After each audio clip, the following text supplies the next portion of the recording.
Hello and welcome. No doubt, when looking to invest in a used car, you should always get it through inspection by your reliable mechanic. However, this step still costs money. If you bring him or her 100 cars, it's 100 times your money. So you need to be absolutely convinced the car is worth it. In here, you'll find everything you'll need to build up a strong case file around any car. In summary, when inspecting a car, probe the exterior condition, whether it's body, paint or tire wear. Examine the engine. Might seem hard, but there's multiple easy clues, whether it's obvious engine quakes, weird noises, smells or smoke. The interior condition is probably the easiest part there because it's bad if it's usually mostly worn and dirty. Some clues may also reveal crash and repair cases. We'll explore them clues a little bit later. To wrap up, take it for a test drive. It's the only mean of communication for the car to express herself. And finally, check the mileage. It's the moment you're most familiar with the car. In the event the deal is too good to be true, the car may happen to be stolen and cloned. There may be ways we can figure it out. We'll look into these ways a little bit later. So 6 steps easier than what they look like, and here's how we tackle them. First, exterior condition. It's always good habit to be aware of the most common issues found on the car you're looking at. Here are most common issues related to the exterior as well as mechanical components. Okay, so let's start with paint job. You're looking for inconsistency in the paint job. Panels that seems to be lighter or stronger in color than the rest of the car. Usually you need the sun to be shining bright in order to reflect and for you to kind of see how the light plays on the paint. If a door or any panel has been repainted, you'll be able to notice a contrast with the rest of the car. It's almost impossible to match paint perfectly, not while trying to make money at the same time, especially when you take into consideration how the sun fades out the paint over time. Brand new paint in contrast with old body panels, there will be a difference. The paint job on this car is very good, except for some what I call garage scratches, which indicates that this car was sitting for a long time in a mechanic's garage. So there is all kind of scratches that could be caused by simply people passing by and scratching. There's a bit of rust under the trunk, on the bottom of the trunk. The rear mid-light is broken. Next is body condition. As always, this should be the most obvious part. When you're walking around the car, look for any dings, broken parts, scratches, rust, inconsistent alignment in between the hood, panels, bumpers and doors.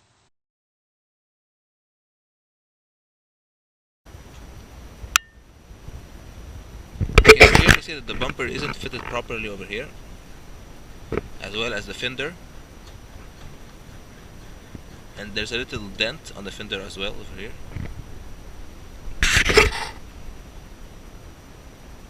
Now, this alignment between hood and the fender isn't consistent. If you compare it with this side, this one is not tightened properly as well. So there's definitely something that did happen up front. Over here you can clearly see that there is missing a bolt, which again indicates somebody had something to do over here. Again, missing bolt. So it's clear that the bumper has been removed at least once due to a reason, probably. Wheels and tires. First of all, make sure all 4 tires are the same size, make and model. Then take a penny, insert it in between the tire tread. It will give you a rough estimation. Finally, check the rims for scratches, pothole damage and faded paint. As you can see over here, it says good year and it's a summer tire, while over here it says Toyo and it's a winter tire. In fact, all around the car, those three tires are winter tires and the same make and model, but the driver's side front tire is a summer tire. Behind each wheel, you'll find mechanical components. Most of the time, it's not so easy to take a look at. You'll need a very expensive $850 small accurate device. Your cell phone basically. Use it kind of like I'm doing now. This tip will give you easy access to components such as front axle, ball joint, lower table, control arms, bushings, and many more mechanical components which we are never used to inspecting. Even if you're not a mechanical expert, you can still look for anything unusual. If anything seems torn, broken, rusted, and if you're not sure, compare both sides. Check and see if the headlamps are becoming blurred and yellow because of the heat generated internally from the headlights and externally from the sun. Non-UV treated transparent plastic tend to slowly degrade. Keep in mind the headlights are always turned on as a safety feature while the car is running. This is why sometimes yellow blurred headlamps can give you a rough estimation on the actual mileage driven.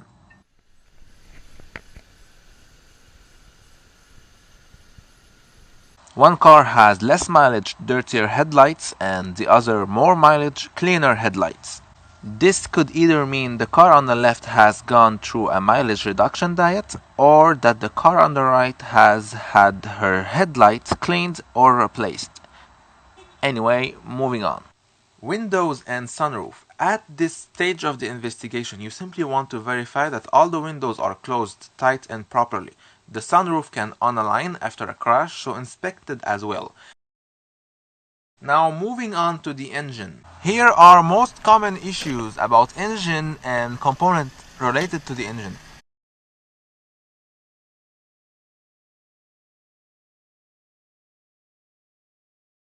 Okay, so before even starting the car up, inspect the engine oil. You are looking for four things. Is there any oil? Obviously, no oil means God knows if the engine is still in good order. Now, does it look like oily oil? If it feels and smells like anything else but usual oil, the engine most probably have some expensive issues. The sad part is recent engines, especially on expensive cars, are not coming with dipsticks anymore. Anyway, moving on. Is there missing any oil? If yes, it's common for all engines to lose a little bit of oil over time, so no worries, as long as it's not under the minimum mark. Finally, the dark or brighter. Basically, the darker it is, the sooner it's gonna need an oil change. In here, the oil level dipstick is nowhere to be found.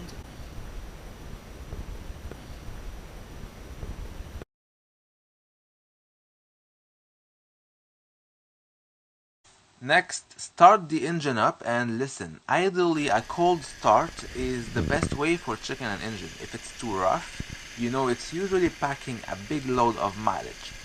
So listen for any weird ticking sounds, odd rattle, or knocking noises. Some disturbing, grinding, noisy knocking sounds, which should indicate engine failure, tend to go away when the engine is heated up or filled with additive oil meant to suppress troubling sounds. This is the part that I hate the most because most of the time when you get to the car you want to see, sometimes for honest reasons, the salesman will have your car already preheated and warmed up. There is really not much you can do about it, except specifically ask for the car to be cold on arrival.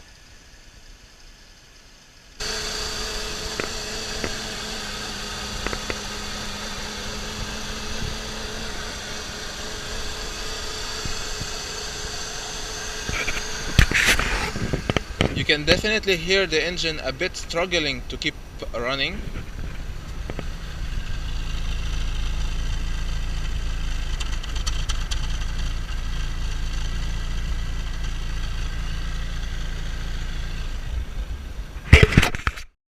While the engine is running, check for any oil leak under the engine bay, rear differential, and if it's a 4x4, also check under the transfer case, usually located underneath the car between the front seats. Sometimes you'll find literally oil leaking on the floor, but most typically you want to make sure that everything is dry and that there is no trace of leaked oil. Let's move on the exhaust. Ask someone to rev up the engine a little bit so you can check the colored gas coming out of the exhaust. Is there any oil as well? There is three main colors that could indicate engine failure: dark black, blue, or white gray. The usual color should not be noticeable in summer and very light gray in winter. Moving on, engine bay inspection. After letting the engine heat up, it is the perfect time to inspect the engine bay. So shut the car off, check and see if there is any weird smells, whether it's coolant fluid or burnt kind of smell. Look for any steam or smoke all around the engine bay. Since you are in the engine bay, it's the right time to look for rusted engine components. Usually when a car is not driven for a long time, mostly because it has been into an accident waiting to be repaired. Some parts, as well as engine parts, tend to be easily exposed to water and accumulate surface rust. Either way, look around for rusted engine part as well as rusted frame and engine bay panels. You can clearly see that this part over here isn't fitted properly.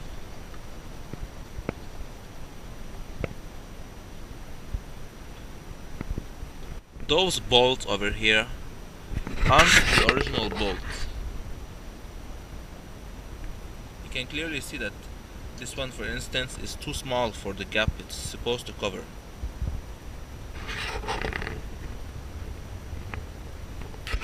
There's a plastic cover which is missing from over here, which is supposed to hide this part.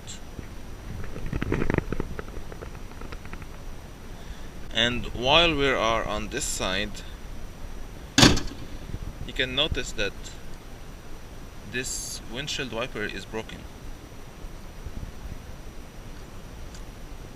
Here are some tips about maintaining this car long term. Moving on, interior condition. Here are most common issues related to interior as well as electrical components.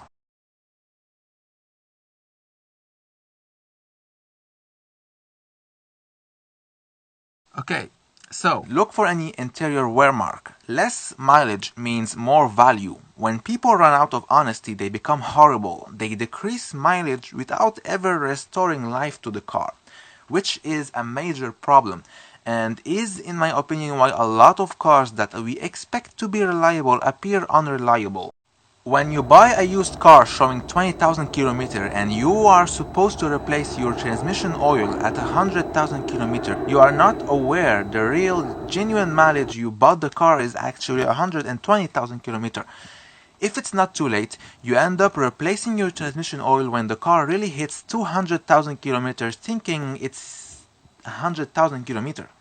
And you know how we rate issues occurred based on mileage driven? Well, that doesn't mean anything if we keep manually rolling back the displayed mileage on the dashboard. Needless to say, we need to find clues all around that can justify the mileage. Look for any unusual wear and tear on the steering wheel, seats, and switches. Any unusual condition could be caused by excessive use, which should indicate a relatively high mileage.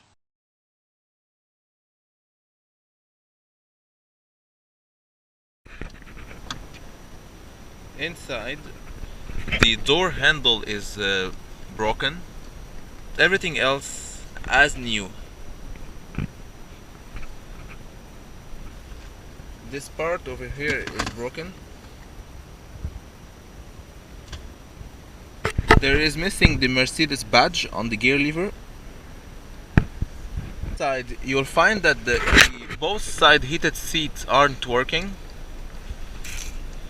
as well as the rear headrest folder.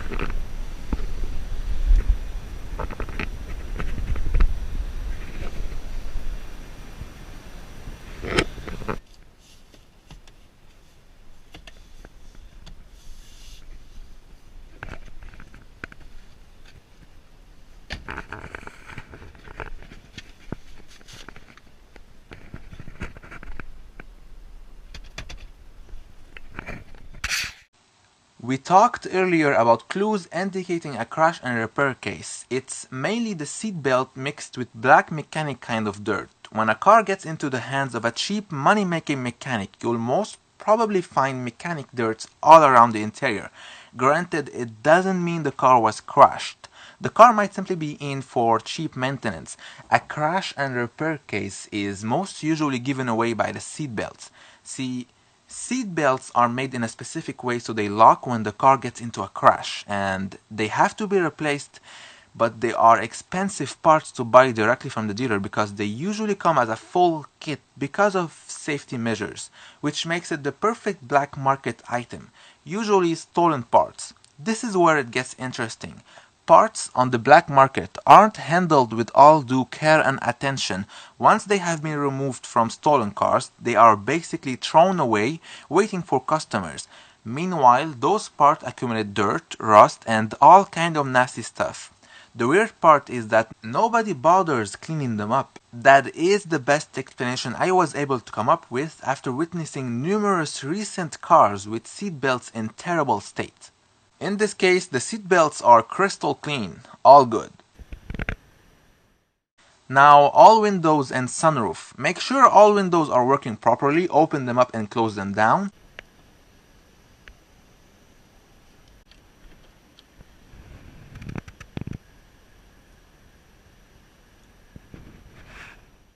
Don't forget to check if windshield wipers show any malfunction.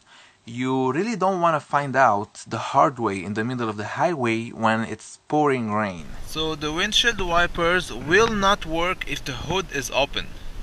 As you can see, I'm gonna turn them on. As soon as I open the hood, they will stop.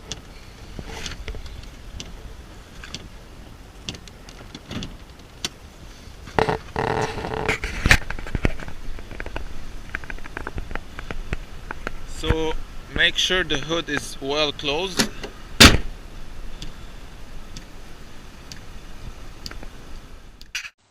Now is the time to take it for a test drive. I would suggest to drive it in city roads until it heats up and then take it on the highway. Make sure the radio is turned off and ask the salesman to remain quiet so you can focus on the car. After going through that smart chart thoroughly, you really should begin to have an idea on the actual mileage of the car, so check it out at the very end of your investigation. If the shown number makes you uncomfortable, walk away or try and get the best deal as fairly as possible. Also, don't forget to check and see if there is any cluster light indicating needed maintenance.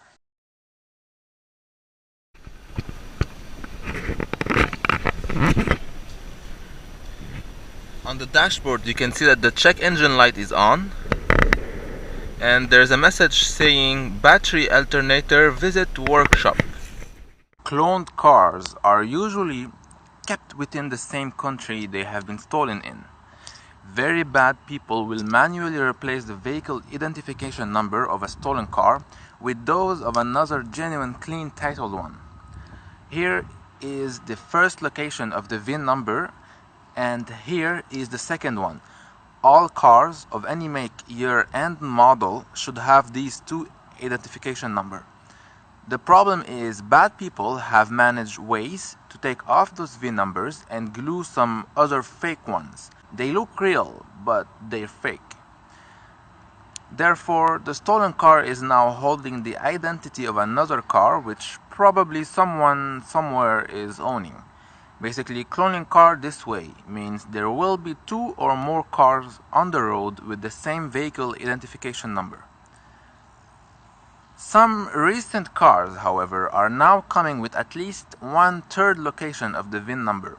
Each manufacturer will have it stamped proofed somewhere on the frame, or at least sticker printed somewhere else around the car, either in a booth or in the engine bay. Check them out before signing anything or paying any deposit, especially if you feel the deal is way too good to be true. I'll thank you for watching, and if you find this helpful, please share it with your friends or anyone you know is looking to buy a used car. We really need to reach everyone all around the world. Yes, we do. Let's make sure no one ever gets scammed because they didn't know any better. And I hope you enjoyed. Whether you're looking to buy or to be entertained by nice car footage, I suggest you subscribe and scroll through the channel. There are many things which discusses many cars. Thank you, take care, and goodbye.